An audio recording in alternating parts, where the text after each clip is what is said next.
buenos días a los recién llegados a esta última ponencia, última mesa, que va a estar dividida en dos partes, en dos bloques, del Science Room en la última jornada. Con esto clausuramos este foro, esta parte del foro, del foro Transfiere. Los clústeres como motor de transferencia de conocimiento cuando la universidad conecta con la empresa. Modera Daniel González Botello García, que es presidente de la Federación Nacional de Clúster. Muchísimas gracias.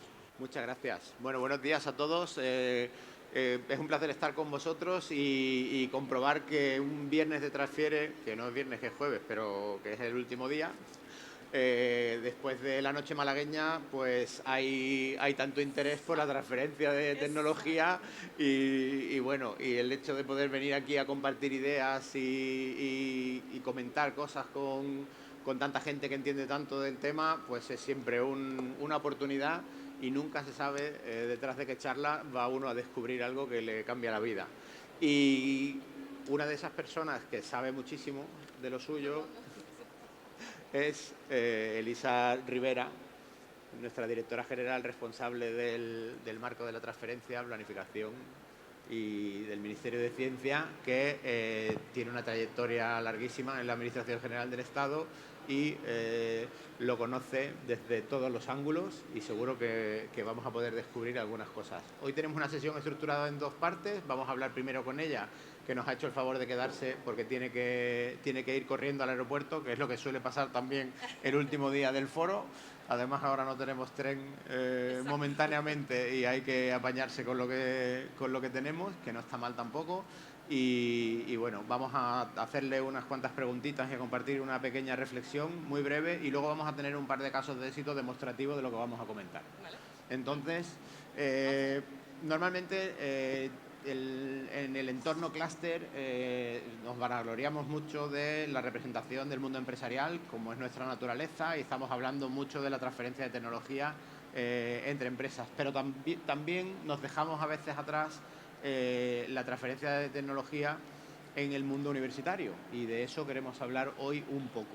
Entonces, a Elisa le vamos a preguntar por cómo se ve la cosa desde el Ministerio. Es decir, tenemos la idea que tenemos hecha sobre la transferencia de tecnología, la búsqueda, un foro montado alrededor de este mundo de la transferencia de tecnología y ese enganche con el ecosistema y una parte fundamental que son las universidades. Entonces, adelante. Bueno, gracias, Daniel. Buenos días a todos. La verdad que es un placer, pero también es un desafío, como dice Daniel, estar el último día de Transfiere porque ya te vas quedando sin voz. Bueno, en fin, los días pasan, las noches también. No sé cuántas mesas redondas llevas. Llevamos tropecientas mesas redondas, 500 cócteles, ya no podemos más. Pero lo que de verdad me alegro es que en este público veo a tanta gente joven, así que yo creo que, Daniel, tenemos que hacer esto muy bien, atractivo e interesante y que se entienda. Yo no sé si los que estáis aquí sabéis lo que es un clúster y a lo mejor ahí, Daniel, podrías hacer una pequeña introducción o la hago yo. Venga, yo quiero conocer a ver cuál es tu definición. Así también os implicamos a todos. Bueno, los clústeres son asociaciones en las que están todos los agentes del ecosistema. Es decir, las universidades, que es donde se genera el conocimiento, donde tenemos todo el talento, los centros tecnológicos, las empresas, las grandes empresas, las pymes. Y la suerte que tenemos en España es que tenemos clústeres, este tipo de asociaciones donde están estos agentes territoriales y sectoriales.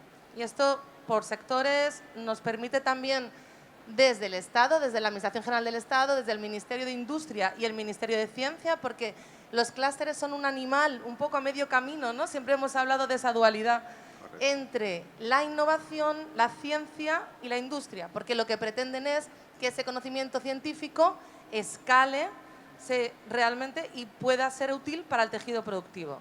Bueno, la pregunta que me hace Daniel es una reflexión que nos hemos hecho también desde el Ministerio de Ciencia, y es cómo aprovechamos mejor el conocimiento que tienen las universidades y cómo podemos utilizar el clúster como instrumento, como medio, para que el conocimiento salga del laboratorio, salga de las universidades, de los departamentos y pueda llegar realmente a dar soluciones a las empresas, que es lo que queremos y es lo que hacemos en el Ministerio, en la Dirección General en la que yo estoy, que es fomentar la transferencia, fomentar la generación de valor para las empresas, para la sociedad. Entonces, una vez que hemos hecho esta pequeña introducción, también para meter a todo el mundo en la discusión, yo creo que desde el Ministerio y desde la Dirección hemos hecho un estudio de cuál es el rol o ahora mismo cómo está la cosa en España, ¿no?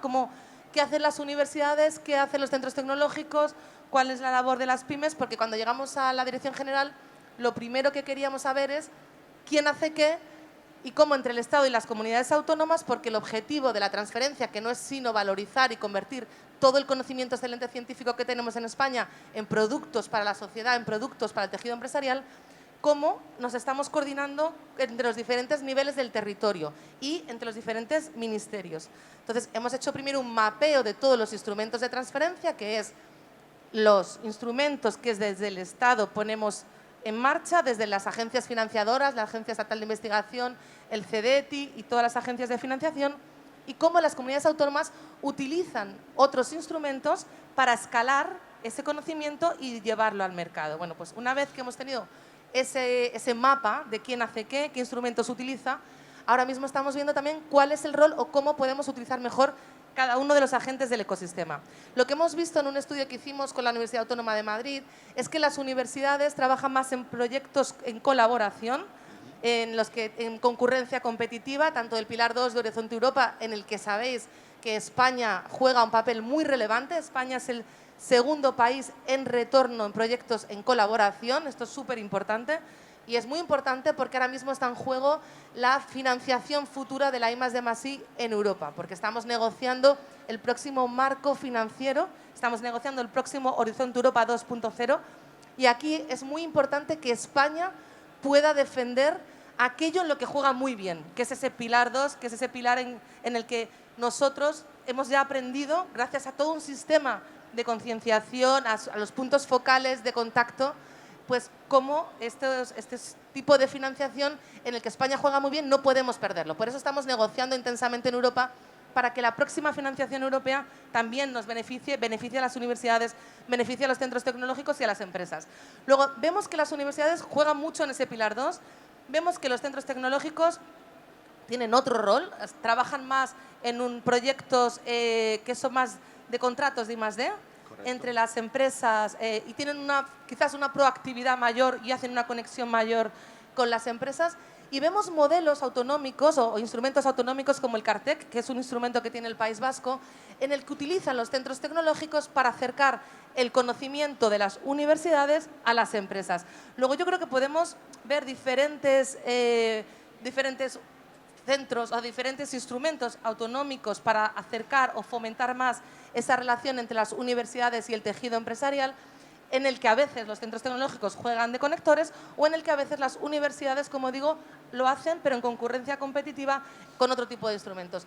En cualquier caso, creo que desde el Ministerio tenemos que seguir fomentando, desde el Ministerio de Ciencia tenemos que seguir fomentando esos incentivos a la transferencia de una forma específica. Estamos trabajando intensamente en ese reconocimiento y en esa valorización del conocimiento y de cómo podemos que desde el lado de la oferta, que son las universidades, que son los centros de investigación, se les pueda reconocer para que más allá de los papers, para que más allá de las publicaciones científicas, las universidades sigan trabajando en esa valorización y en esa transferencia. Luego también hay que decir que hay universidades y universidades, que hay centros, territorialmente también tenemos, ¿no?, diferentes vocaciones. Por ejemplo, veo a Salva de la Universidad Politécnica de Valencia, ellos trabajan intensamente en el ámbito de la transferencia. Yo creo que según los ecosistemas también tenemos diferentes modelos, pero definitivamente la universidad está conectada también gracias a los clústeres con el tejido empresarial, y yo creo que también desde el Ministerio poner incentivos más allá de la financiación de los clústeres, con incentivos en el que reconozcamos la transferencia, es fundamental. Entonces, por un poco de didáctica, el mapa tiene que cubrir distintos agentes que colaboran unos con otros para que el esfuerzo total suba y al final hagamos aquello que tenemos como axioma de fe, que es que incrementando el gasto en I+D+I, el porcentaje sobre el PIB, al final a una economía le va mejor porque es más competitiva, las empresas aguantan mejor, hay más recursos disponibles para investigar, para llegar al mercado y la economía tira, y es, digamos, esa preparación y ese trabajo de lo siguiente que viene, cómo tenemos que cubrirlo. Entonces, ahora, como dices, estamos un poco en ese mantra, ¿eh? Porque venga, hay un poco esa, dale, ¿no? dale. Esa obsesión que es muy necesaria en Europa de cómo conseguimos ser más autónomos, cómo conseguimos un poco esa ansiada soberanía tecnológica. Y en España lo que estamos haciendo es trabajar en esas tecnologías críticas, que son tecnologías que nosotros pensamos que pueden también favorecer bueno, pues esa autonomía, y vamos a sacar próximamente una estrategia de tecnologías críticas, que es la estrategia de Deep Tech. Ya hemos puesto en marcha un fondo en el CDTI, el fondo del Deep Tech Transfer, y queremos también, por supuesto, con señales, con incentivos económicos y con señales a mercado, que los inversores se acerquen a proyectos interesantes, proyectos basados en ciencia disruptiva, ciencia profunda, ¿no? Claro, Y en esas estamos. Desde el gobierno hay que hacer una especie de encaje de bolillos. Exacto. Porque no solamente es técnicamente como apoyo a la transferencia de tecnología para que lo que hay se transfiera mejor, sino que además hay que conseguir alinearlo con la estrategia del país, con la soberanía, con el momento europeo, la geopolítica, y todo eso al final acaba resultando en que todos los factores confluyen y decidimos, oye, pues vamos a apoyar estas tecnologías por aquí, vamos a aumentar el esfuerzo universitario desde la formación, los grupos de investigación, el trabajo que vamos a dedicar para posteriormente llevarlo al mercado, y que al final no dependamos o corramos ese riesgo de estar expuestos a que la voluntad de un tercero nos pueda dejar fuera de juego, o que en Europa suceda eso que decimos, que es que nos vamos quedando un poco atrás porque no tiramos lo suficiente del carro. Eso es, yo creo que aquí hay que jugar varios frentes, ¿no? Jugamos internamente en España alineándonos todos los agentes, los ministerios, los diferentes niveles territoriales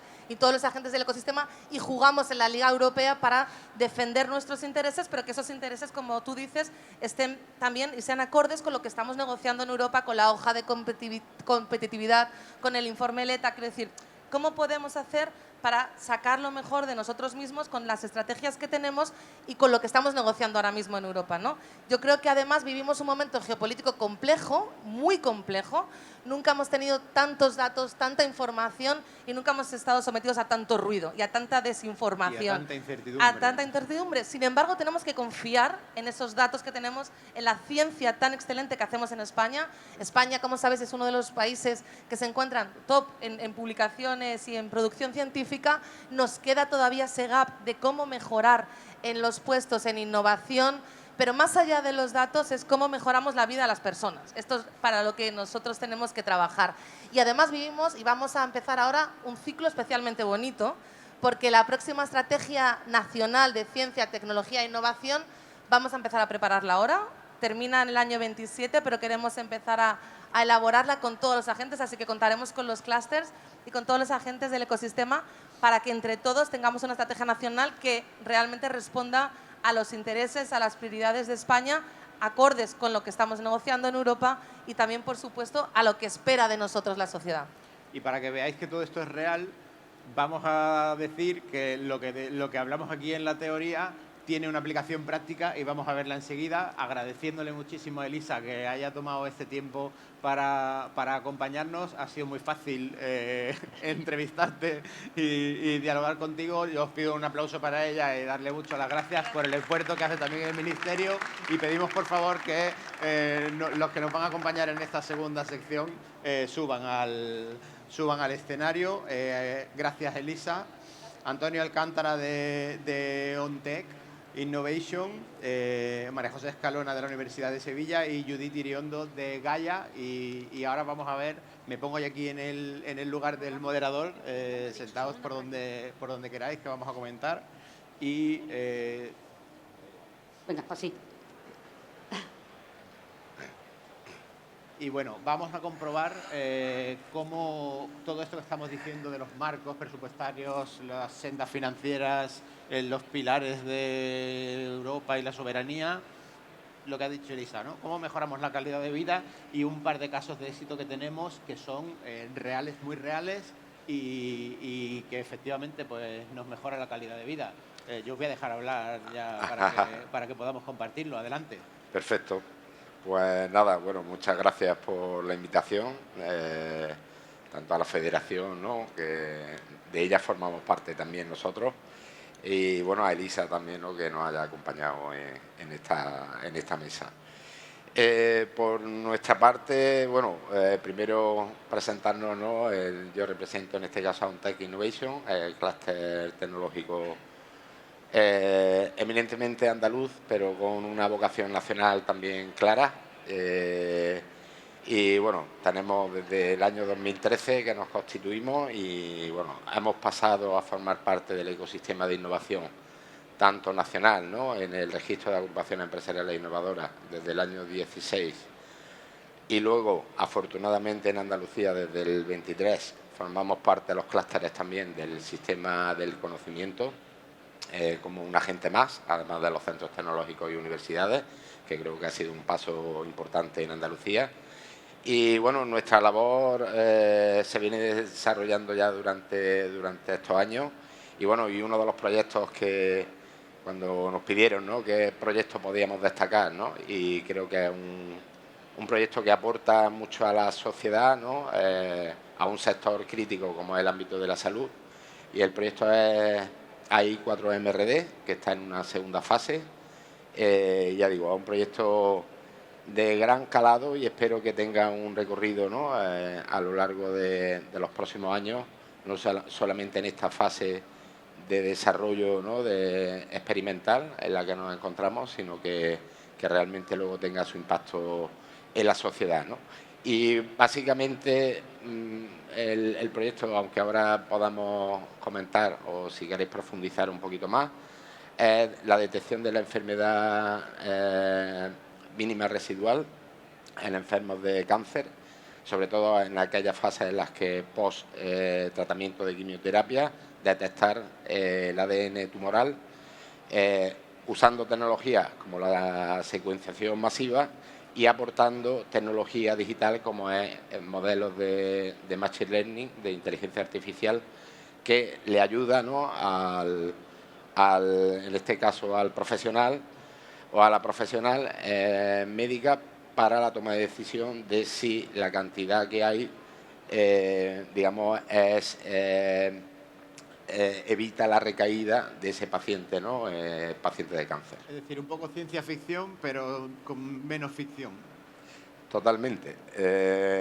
Hemos llevado, y ya digo, estoy hablando de un modelo, la parte tecnológica, porque la parte digital lo que viene a ayudar, ¿no?, a esa parte tecnológica propia del sector, en este caso sanitario, como digo, que es la secuenciación masiva, que en este caso hay una empresa que quiero destacar, que es Saltum, ¿no?, que lidera y es una gran especialista en aplicación de esta técnica, y nosotros desde OnTech como clúster tecnológico digital venimos a aportar, y no hace falta usar IA generativa ni IA agéntica, no, con un modelo de Machine Learning hablamos de computación clásica, ¿no?, y en una versión más básica de inteligencia artificial que pueda ayudar, y no es necesario utilizar grandes modelos matemáticos complejos con grandes algoritmos para que ayude, ¿no?, a una decisión que creo que es de gran impacto en un paciente de cáncer. Bueno, y uno de los objetivos de esta mesa redonda de hoy es también poner el foco no solamente en lo que los clústeres siempre estamos hablando de la cooperación empresarial y la pyme y la competitividad, sino también cómo esa universidad nos nutre, y en la transferencia de tecnología entre la universidad y la empresa al final acaba en el mercado haciendo cosas que nos hacen la vida mejor. Perfecto. Yo es verdad que vengo de la mano de María José, que lidera un grupo de investigación de la Universidad de Sevilla que está en este proyecto y que lidera esa parte digital, porque como bien acaba de comentar Daniel y Elisa, en la definición que se ha hecho de los clústeres, somos, ¿no?, creo que ahí somos los mejores en esa transferencia y acercar la innovación y la I+D a la pyme, ¿no? Y hablamos de pyme, de pequeña y mediana, porque es verdad que la gran empresa suele tener recursos suficientes o autosuficientes para tener áreas de I+D potentes o departamentos de I+D potentes, pero la PYME no. Y esa labor, digamos, a veces lo defino, ¿no? Somos como la OTRIS, ¿no? La Oficina de Transferencia de Resultados de Investigación de las pymes, ¿no? Y en nuestro caso, y así le doy pie a que intervenga María José, desde luego nosotros soy un convencido desde nuestros arranques que el papel de la universidad y de los centros tecnológicos es determinante en proyectos de I+D, y yo diría que casi en el 100% de los proyectos que hemos coordinado y hemos liderado ha participado o un grupo de investigación de una universidad o un centro tecnológico. Así que, María José. Bueno, yo también quiero empezar dando las gracias. Estoy muy contenta de estar aquí. Como Antonio ya me conoce de hace tiempo y sabe que soy políticamente incorrecta, voy a pasar saltándome todos los protocolos. Hemos hecho varias definiciones de los clústeres, pero yo voy a hacer una como muy, digamos, literaria. A mí me gusta definir a los clústeres como una celestina que nos ayuda a bajarnos de, digamos, nuestra nube a todos los sectores que tienen que trabajar, y concretamente con OnTech me siento muy cómoda porque son mi clúster más cercano, con el que más colaboro, pero es que además son un clúster muy especializado en empujar a las pymes. O sea, ellos cogen a las pymes, la potencian y a partir de ahí tiran de las grandes empresas para que sirvan de tractor y de la universidad para que salgamos de nuestro laboratorio y transfiramos, ¿no? Yo tengo la fortuna de dirigir un grupo de investigación, se llama S3, Engineering and Science for Software Systems, somos de ingeniería del software, trabajamos con temas de inteligencia artificial y somos un grupo que somos un poco raros porque realmente desde el principio siempre hemos hecho mucha transferencia al mercado. Tenemos ya más de 25 años y es verdad que todas las tesis, todas las investigaciones que se han desarrollado tienen una aplicabilidad en el mercado. Pero esto que llevamos haciendo desde hace ya bastantes años se ha dinamizado mucho más con la ayuda de los clústeres. Y el ejemplo que estaba comentando Antonio y que traemos hoy a la mesa es un ejemplo clarísimo de este tema, ¿no? Este proyecto surge de una pyme que tiene una especialización muy concreta y que ella sola, por así decirlo, no era capaz de ponerla al mercado con todos los recursos tecnológicos que hacen falta por alrededor, ¿no? Entonces, se haría con socios tecnológicos, todo esto motivado y orquestado por la dinamización que hace el clúster, y cuenta con la universidad, en este caso con nuestro grupo, para esa parte que tenemos como más teórica, ¿no? más universitaria, llevarla al mercado. Y me ha gustado mucho lo que ha dicho de la IA agéntica y todo esto, ¿no? Porque muchas veces queremos matar moscas a cañonazos, ¿no? Abres cualquier red social, cualquier publicidad y parece que todo se tiene que solucionar hoy con la IA agéntica y no es necesario. Y muchas veces, aunque parezca mentira, la universidad también estamos ahí para decir, espérate, bájate, que no hace falta esto, no hace falta estas grandes inversiones en datos y en cantidad para trabajar con esto.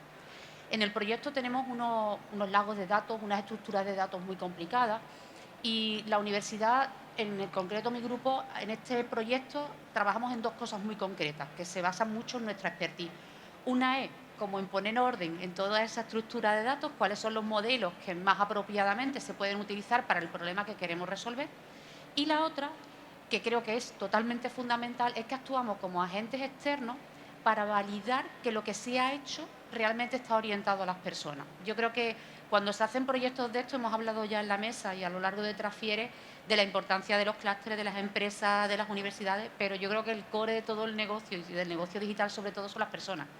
Entonces, en el proyecto estamos aplicando técnicas muy novedosas que además nosotros estamos disfrutando mucho con poderlas llevar a la calle, que es hacer el testeo o la validación de que lo que está haciendo el software es lo que se espera y lo que requiere la sociedad que ha demandado eso, ¿no? Garantizando que al final lo que queremos conseguir es que se haga un diagnóstico preventivo y precoz para poder tratar a nuestros enfermos de una manera mejor, ¿vale?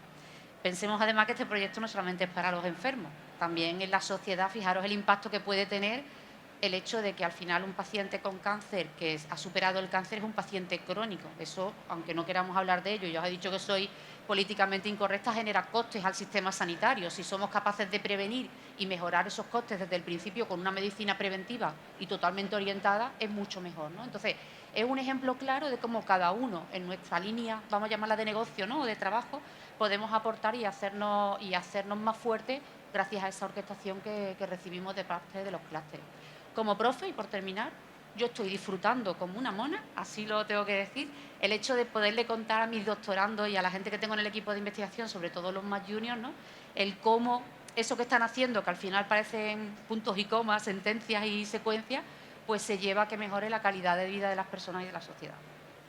Os aseguro, sobre todo a los más jóvenes que estáis ahí al fondo, que en esta presentación podíamos escribir un libro destripando la cantidad de aspectos que hemos tocado, lo que tiene detrás un manual de cómo se lleva un proyecto, de cómo se coordina, de cómo se toca la academia, de cómo se toca la empresa, de cómo se te puede ir un proyecto y lo reconduces, en fin, un montón de cosas que me han parecido interesantísimas.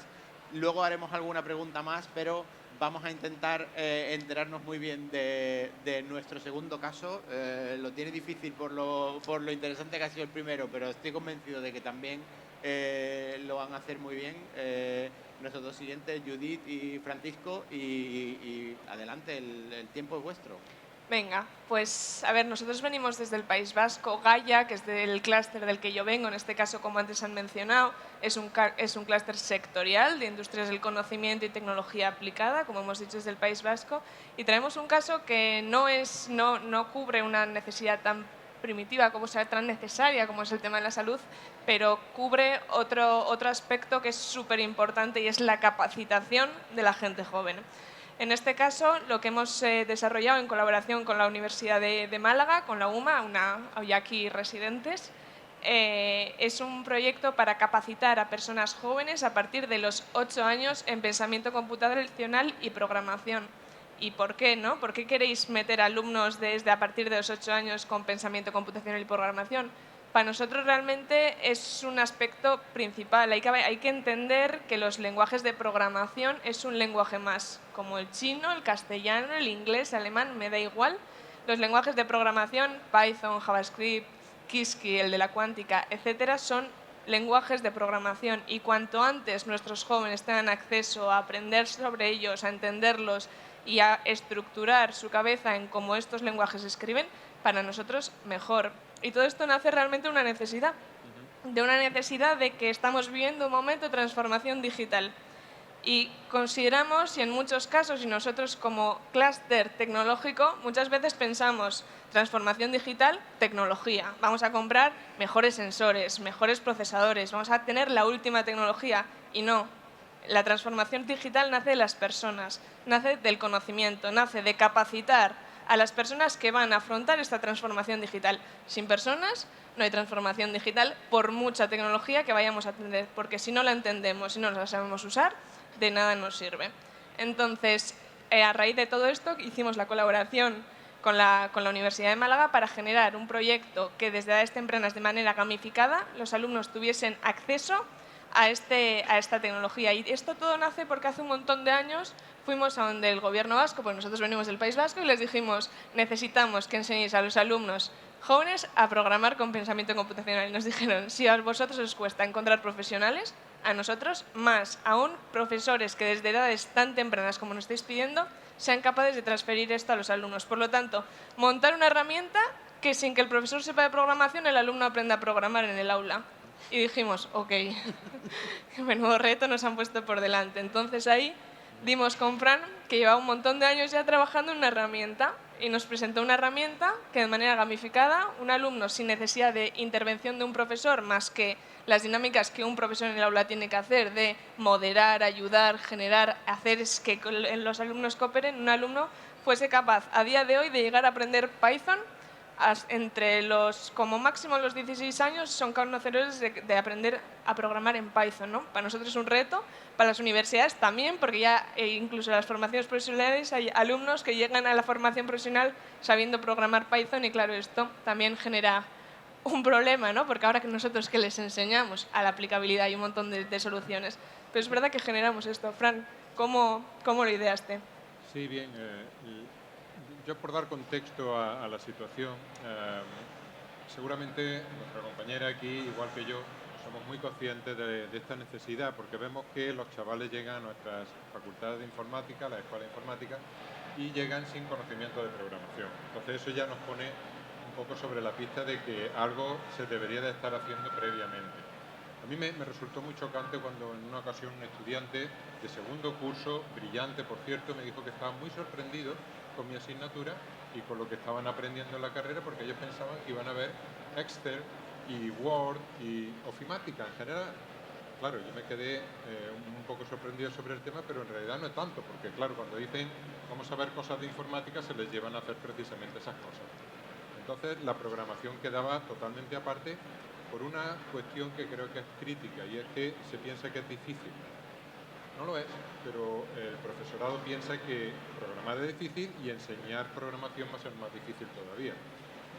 Ese era el reto, cómo conseguir que con una herramienta informática mismamente pudiéramos nosotros dejar en el primer escalón al estudiante y ver cómo va evolucionando hacia niveles de adquisición de esos elementos, de esas primitivas de cómputo, de esos conceptos computacionales esenciales, hasta llegar a la programación, sí mismo, ¿no? Ya que estamos aquí, ¿por qué no hacemos el ensayo? Por favor, de los chavales que estáis al fondo, si podéis dejar el móvil un momentito para atendernos. ¿Podéis decir, por favor, atended, hey, los que estáis al final? ¿Cuántos de vosotros habéis hecho un programa? ¿Cuántos de vosotros habéis cogido el ordenador, habéis hecho un programa y los habéis ejecutado a continuación? ¿Podéis levantar la mano? Repito, ¿quién de vosotros ha hecho un programa con un ordenador o una aplicación para móvil o algo así? Nadie. Bien, da una idea.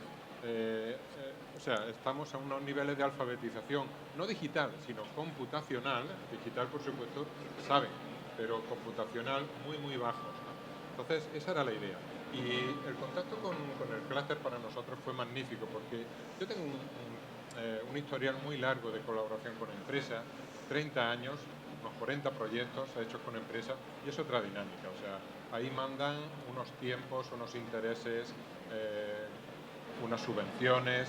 El clúster es muchísimo más laxo, es mucho más flexible, te deja entrar, no te pone tantas fechas límite, tanta presión, ¿no? No te sientes obligado a, digamos, ir solamente al objetivo económico, sino ir sobre todo a algo social en este caso. El cómo eso luego ya se monetiza dentro del clúster, eso en este caso lo ha dicho claramente Judith, a través de cómo vais a encontrar personal más capacitado. Y ya una última cosita por aclarar, porque seguramente que hay mucha gente que se lo plantea, incluso los chavales de fondo. Si la IA ya programa, ¿por qué iba yo a aprender a programar?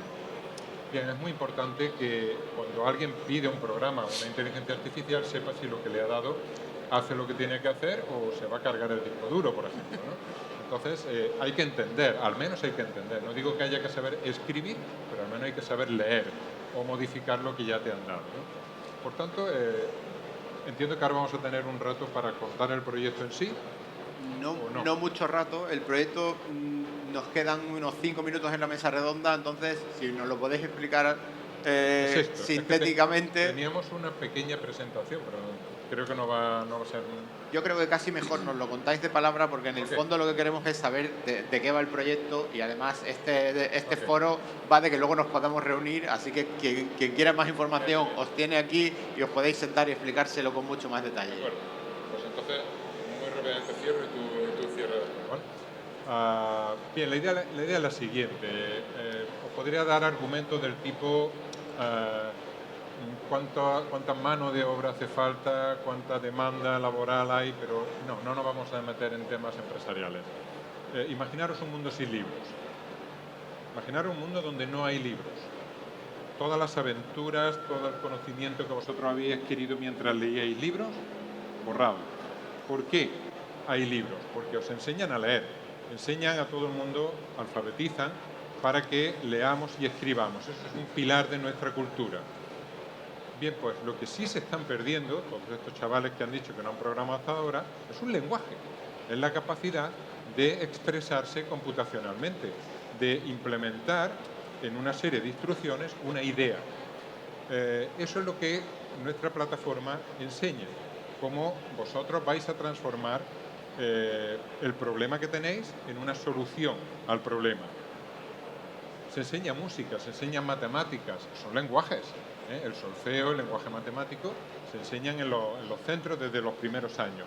¿Por qué no íbamos a enseñar un lenguaje de programación también? Especialmente ahora, donde estamos viendo que los algoritmos son prácticamente los reyes, ¿no?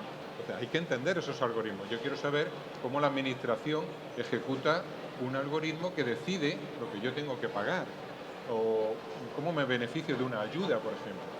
Entonces, esa es la motivación que hay detrás de todo esto. La plataforma en sí no la puedo describir, hubiera sido mejor tener la presentación, pero básicamente eso, un sitio donde tú llegas, se te plantean problemas y empiezas a hacer código en un lenguaje que incluso nosotros hemos diseñado para que sea más amigable, más accesible a estas edades, ¿no? Así que...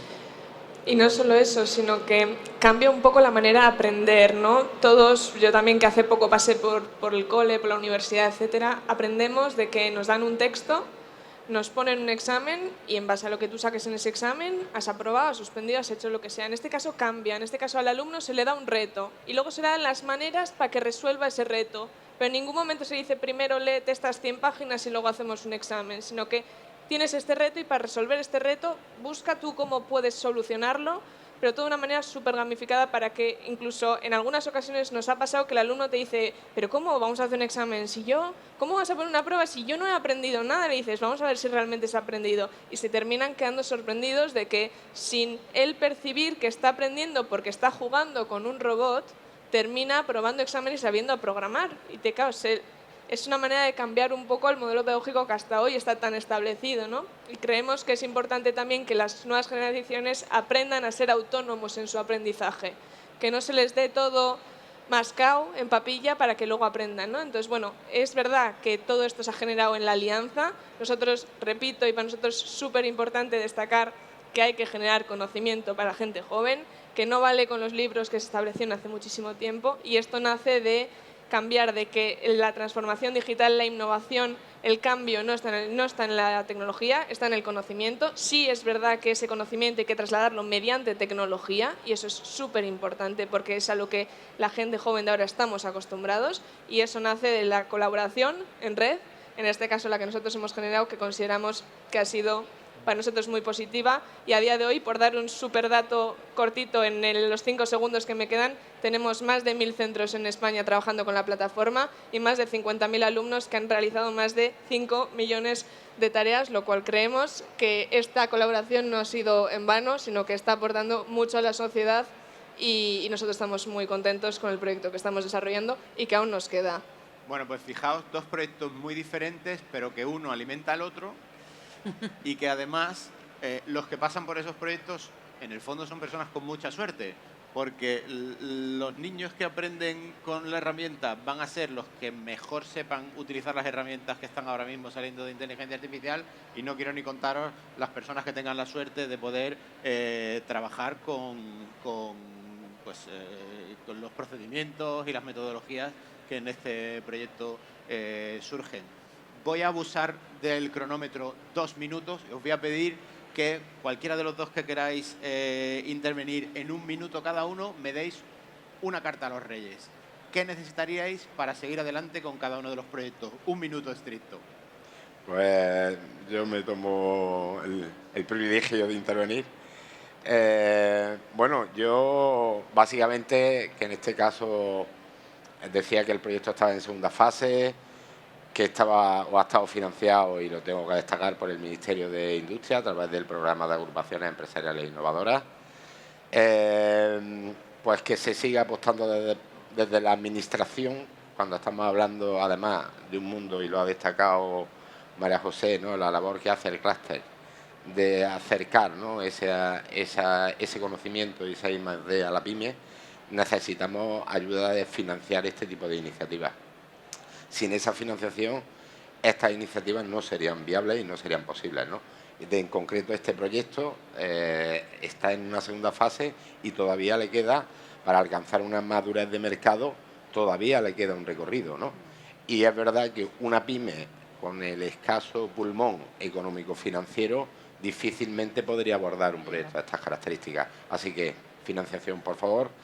No del Ministerio de Industria solamente, ya que ha estado el Ministerio de Ciencia, que el Ministerio de Ciencia mire también, ¿no?, y considere a los clústeres como los agentes claves y valiosos que somos del ecosistema de innovación, pues que también apoye, ¿no?, y nos tengan en consideración para el futuro.